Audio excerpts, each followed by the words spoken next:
I saw the craziest thing happen, you guys, and you're not going to believe this. Or maybe you will. Maybe you guys have seen it before.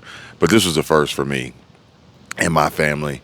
Uh, this is a video I recorded in northern Colorado showing these huge elk just out and about in heavy traffic while people got as close as possible to take pictures and videos. And the cool thing about it was, you talk about prepping, these people were prepared. When these elk showed up, they stopped what they were doing. They parked their cars. They came out of the stores. They came out of the restaurants. Their phones were in their hands. They were ready to go to capture this moment. I actually saw one. I mean, these things are huge, running through the parking lot at the Stanley Hotel. And speaking of which, if you ever been to the Stanley Hotel, comment below. My daughter was extremely interested in visiting this hotel for its history and paranormal activity. And it was a really cool event and tour that we took. And the guys were great and shared a lot of history with us. Some really intuitive and innovative things that F.O. Stanley actually did throughout his life. And, you know, between the 1840 and the early 1900s. No, like, he was pretty much the pioneer of side hustles. No lie. I mean, he was a hustler from birth. And if any of you guys know what I'm talking about or know of him, then you'll know what I'm talking about. But I'll probably bring you guys some more information on him in a future video, because I thought it was really interesting and really thought-provoking on the things that he was able to accomplish at the times in which he was able to accomplish them, without the internet, without, you know, tons of resources, without a lot of money to start off with, but ultimately getting him and his family in a position to have tremendous wealth. But I had hoped to see some exciting wildlife while on the trip, but I did not expect to see that. And those elk are amazing. They're massive. They're beautiful, and it was just really interesting to see them just out and about.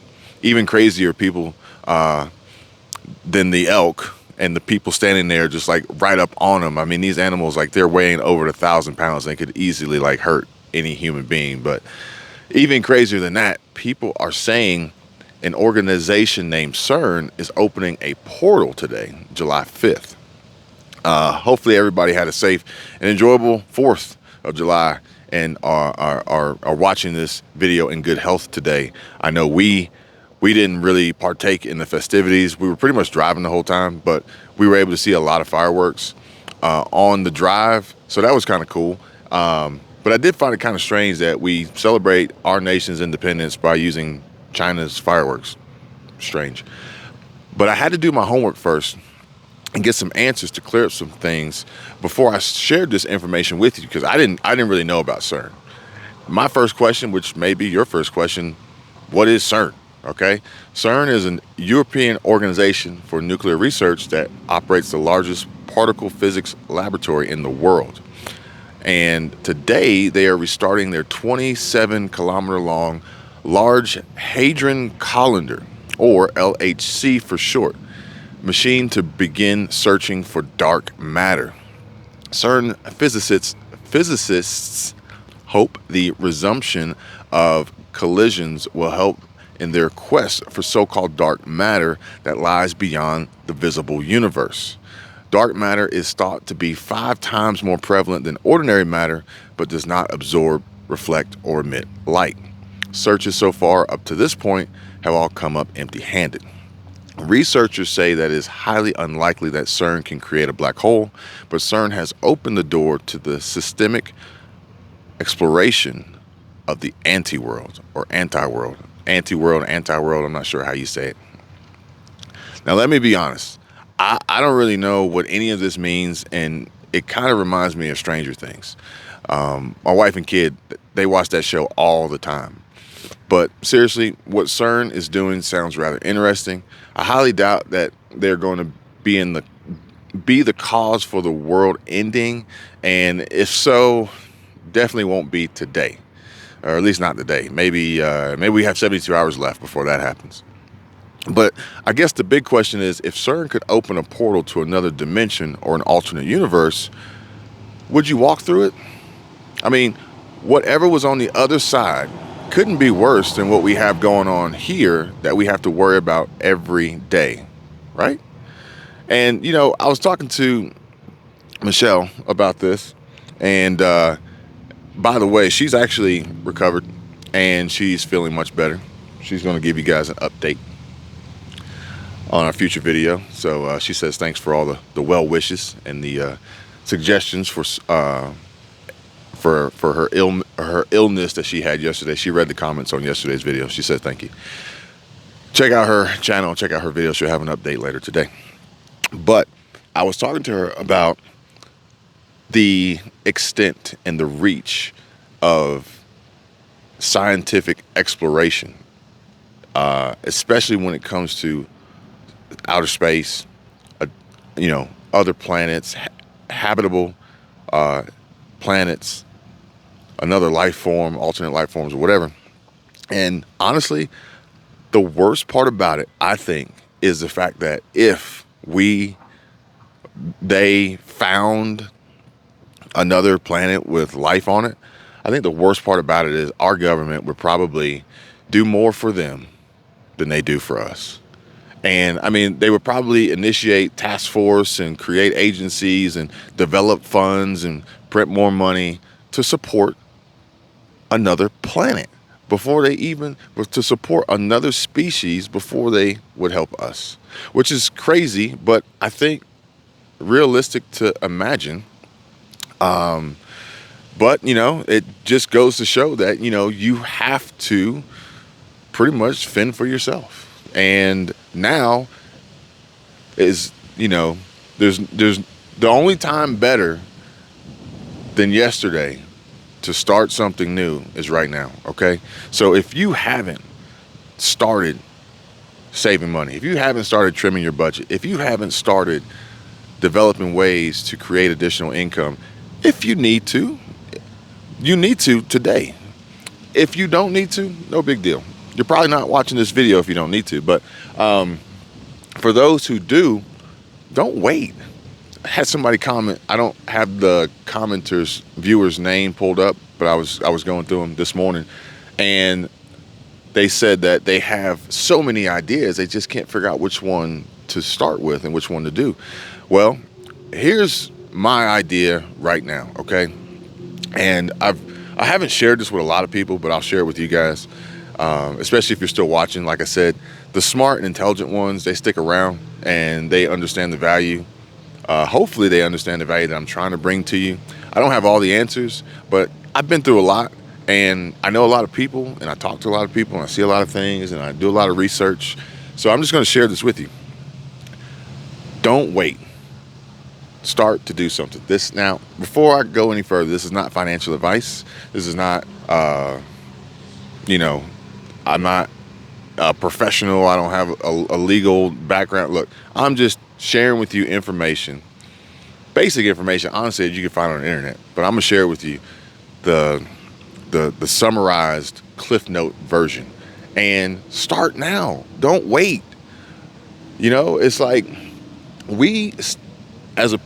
I notice a lot of people saying, "Oh my God, I can't believe the prices of things. What's going to happen when, let's say gas? Let's say what's going to happen? What are you going to do?" I see somebody commented on a video and said, "How are you going to travel when gas is like 10, 12, 15, 17, $20 a gallon?" I don't remember what the number was, but it was high. It was a high number. And they said, "Well, how are you going to travel when it gets that high?" And I said, "I don't know, but I'm still going to do it." Okay. And, maybe not as much, maybe travel differently, get creative, get innovative. But at the end of the day, you gotta think that just a few decades ago, people were asking the same questions. What are you going to do when gas is $3 a gallon? Or even $2 a gallon, Then what are you going to do when gas is $4 a gallon? Well, guess what? They asked those questions before. We are here today. The prices are what they are. And guess what? We're still here. We survived. And we will continue on, okay? It doesn't necessarily mean that it gets easier, but it can be done. But in order for you to get to the next level, to get to the next phase, next stage, you got to start now. And I would say, to focus on low overhead, opportunities, because the last thing you want to do is try to start something like, don't get into some franchise. Franchise, if you have the ability, if you've ever looked into a franchise, franchises usually require high levels of education, a huge amount of experience in the industry, massive amounts of or a high net worth. Probably they're going to require a high cash buy-in for the franchise, and a high net worth to support it, to make sure that you have the capital and cash flow to manage the operations until it could possibly become profitable. Then once you get that off the ground, you're going to continuously pay them a royalty to use the franchise. And then you're going to have staff, insurance, taxes, all sorts of new regulations. We drove through Colorado. I didn't know Colorado had a 10-cent bag tax. If you want a bag from the store, you have to pay 10 cents. That goes 4 cents to the store, 6 cents to the state or the county or whatever. This is what running a business is about.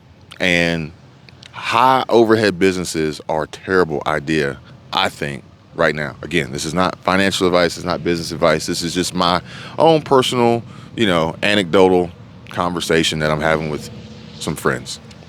And family.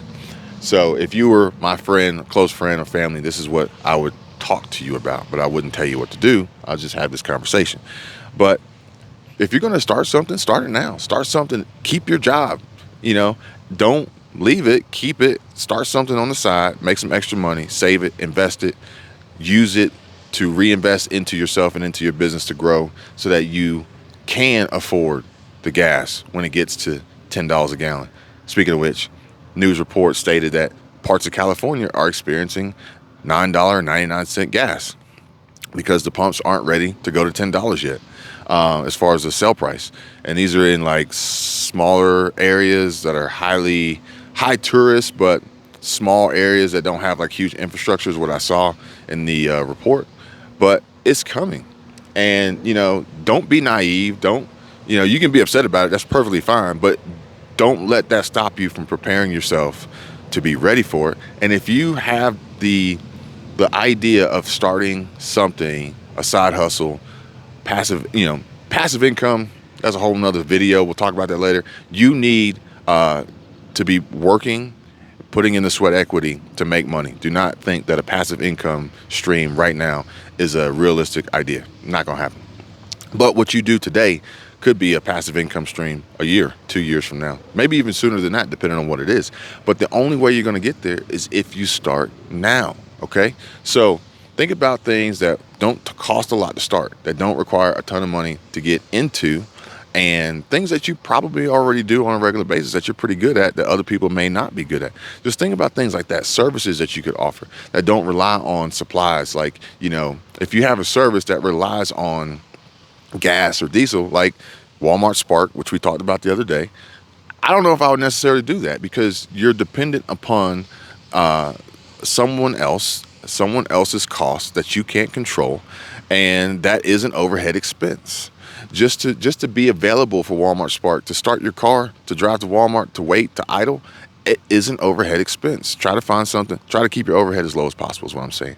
And if you can, look for something that can solve a problem. There's so many problems out there. Take your pick. What can you solve? I'm just throwing it out there, okay?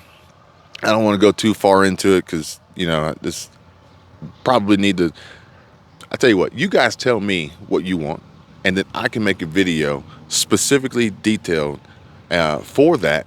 And then, we can deep dive into it in the comments, or maybe even set up like a time for a live stream, and then we could chat back and forth real time. But if you are sitting and thinking to yourself, how am I going to make it to the next payday? What am I going to do if costs go up anymore? I'm not going to be able to afford this. Okay, the reason why the country's economy, our economy, the United States economy, is in the position it's in, is because of some poor choices that were made in the past, okay? Past 2-3 years. Many years before that, but the last 2-3 years have been like accelerated, okay? Can you agree with me on that? Now, in order to try to fix that, the Fed, Jerome Powell, they are raising interest rates and trying to pause or slow inflation and settle the economy back down. Now, with that being said, what's happening is a potential crash, a potential recession. And ultimately, the Fed's idea, Jerome Powell's idea, is to slow inflation. But he can't. He can't. But inflation can somewhat be stopped. And hear me out on how this can happen. If you're driving a car, so let's just say that our economy is a car, and Jerome Powell is driving this car, but this car is out of control, barreling down a hill. Brakes don't work. Well, barreling down the hill is inflation. So the Fed is the car, the hill is inflation, and we cannot stop this car. So what do? You try to slow it down. Brakes don't work. Raising interest rates is like applying pressure to the brakes, and it doesn't work. But the car can't stop. Why?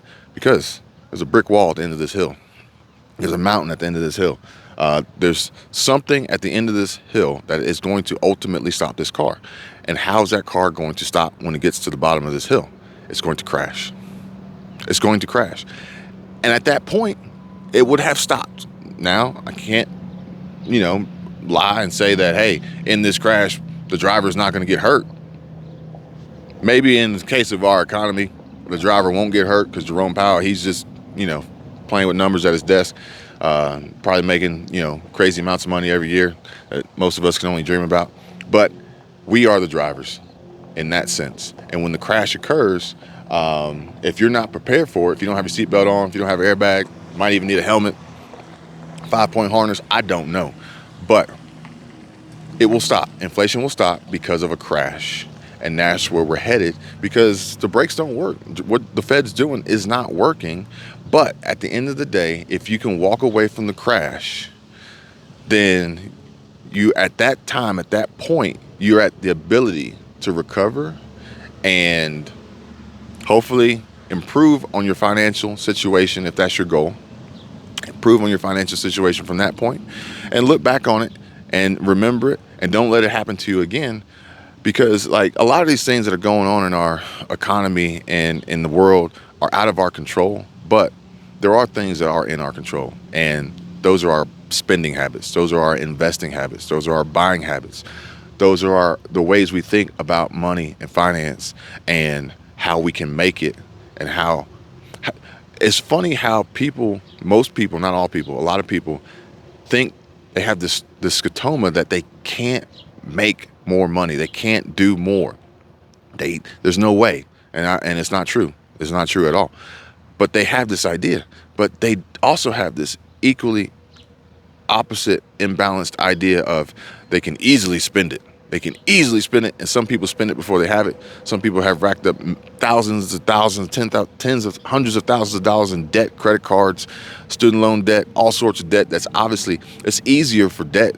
Everyone's offering debt, buy now, pay later. They're offering it left and right. Easy to do that, but they're not offering ways to improve your financial situation easier. They're not offering that. They're not teaching this in school. They're barely scratching the surface in school. And honestly, that's only if you get to higher education, college, university, post-grad, and then you start getting into macro and microeconomics. But even then, they're teaching you like the science of it, but they're not teaching you the logic and common sense of it, nor are they teaching you how to think about it and expand your mind and trust yourself and be willing to face humility and some failures along the way to your road to success. They don't teach that. But I digress. Like I said, comment below if you guys want me to create some videos specifically catered towards some things that you guys can be doing now to prepare for the high prices of tomorrow that, our parents and grandparents and great-grandparents before us all said to and questioned years ago, decades ago, to the point of which we're still here today and we have survived. And it's the way of life, and if you don't, if you want to give up, I don't suggest it, but I don't think that you have to. I think we can pull through. I think you can pull through. So just let me know if you guys want me to put something together for you. specifically on some low overhead, high, relatively high profitability, great opportunity, side hustle businesses that you could do. Maybe one, start with one, maybe do two. Maybe at that point, then they take over, they start making more money than your primary job. Then you invest more of your time into that to grow that and scale that to a level at which you're making good money. And then don't waste that money. Don't frivolously spend that money. Use that money to prepare for, all sorts of things. High food prices, high gas prices, high real estate, high rent prices, high insurance prices. Everything's going up. Inflation, it's going to take a while to stop. There's some economists that believe that the Fed is going to back down off of the rate hikes in 2023, but that's only because the market would have crashed and we would have seen that market shift occur, and then they can back down because their goal has been accomplished of slowing and or stopping inflation. But like I said, the only way for that to happen, I think, is for a crash. And, just be prepared for it. And then you have a much better chance of walking away from that crash intact and being able to rebuild from that point on. Thank you guys for watching. I really do appreciate it. If you would, give the video a like, subscribe to the channel if you haven't already, turn on notifications, share, comment below, and I'll see you guys real soon. Take care. Bye.